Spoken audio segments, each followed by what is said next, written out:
안녕하세요 여러분. 이번 시간에는 교재 258페이지의 재활놀이 67번 신눈지 빙고 놀이에 대해서 설명하도록 하겠습니다. 이 놀이는 일반 레크레이션 프로그램에 있는 게임으로 어르신의 신신 상태에 맞게 응용했다고 말하기보다는 최근 노인에게도 충분히 적용할 수 있는 놀이라는 걸 발견했다고 말해야 더욱 맞는 말씀인 것 같습니다. 준비물은 개별적으로 나누어줄 신눈지 조각과 돋보기, 볼펜을 준비하시면 됩니다. 신눈지는 광고면이 없는 글자만이 가득한 신눈지면을 준비하시면 되는데요. 때로는 같은 지면의 신눈지를 인원수에 맞게 독사하여 드리기도 합니다. 저자는 주로 그렇게 준비한다고 합니다. 공평하게 하기 위해서라고 합니다. 돋보기 역시 같은 걸로 준비하시면 되고요. 볼펜은 일반적인 볼펜이면 됩니다. 지도 요령에 대해서 설명드리도록 하겠습니다. 독사한 신눈지와 돋보기, 볼펜을 어르신 모두에게 하나씩 나누어 드립니다. 그리고 신눈지에 쓰여 있는 글을 대충 읽어보시라고 합니다. 그럼 읽는 분도 계시고 읽지 않는 분도 계실 겁니다. 이후 진행자는 미션 단어를 알려드립니다. 이런 단어들인데요. 대한민국이나 난순노강과 같은 단어입니다. 그럼 어르신들은 글자를 찾게 되는데 찾은 글자에 볼펜으로 동그라미를 그리게 합니다. 찾을 때 돋보기를 사용하는 건 자유입니다. 이렇게 해서 가장 먼저 낮게 글자 노드를 먼저 찾는 어르신이 승리하는 놀이입니다.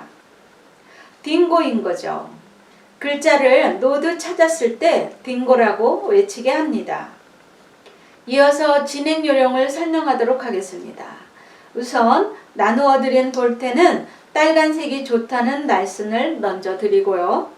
신눈지는 좀 전에도 말씀드린 것처럼 같은 지면을 복사하여 나눠 드리는 걸 추천합니다.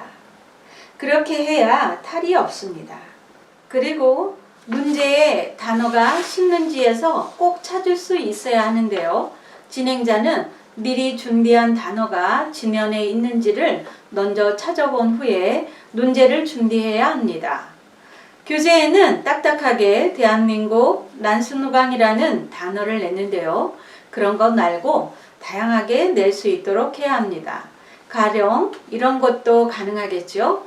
우린 젊어 또는 짧은 문장으로 내 나이가 어때? 이런 것도 좋습니다. 응용으로는 두 명이 한 팀이 되게 해서 팀대항 놀이로도 활용하시면 더욱 재미있습니다. 이 책의 저자는 주로 그렇게 한다고 하는데요. 집중력에도 좋고 책임감이 작동하기도 하고 친교 형성에도 좋다고 합니다. 적극 권장합니다. 기대 효과를 다시 말씀드리자면 이 놀이는 어르신들의 집중력을 갖게 하는 효과가 있습니다. 그리고 2명 이상 팀을 만들어 진행하게 되면 친교 형성에도 도움이 됩니다. 이 정도가 기대 효과라고 할 수 있습니다. 마지막으로 팁을 하나 말씀드리자면 사용하고자 하는 신눈의 한 부분을 2배 정도 확대하여 진행하게 되면 글자를 쉽게 찾을 수 있습니다. 그리고 빙고 미션의 횟수는 5개 정도를 내는 게 적당하고요. 4번 빙고가 나올 때마다 상품을 드리는 형식으로 진행하기를 바랍니다. 자, 이렇게 해서 치매 예방 재활놀이 67번 신눈지 빙고 놀이에 대한 설명을 모두 마치겠습니다. 여러분 수고하셨습니다.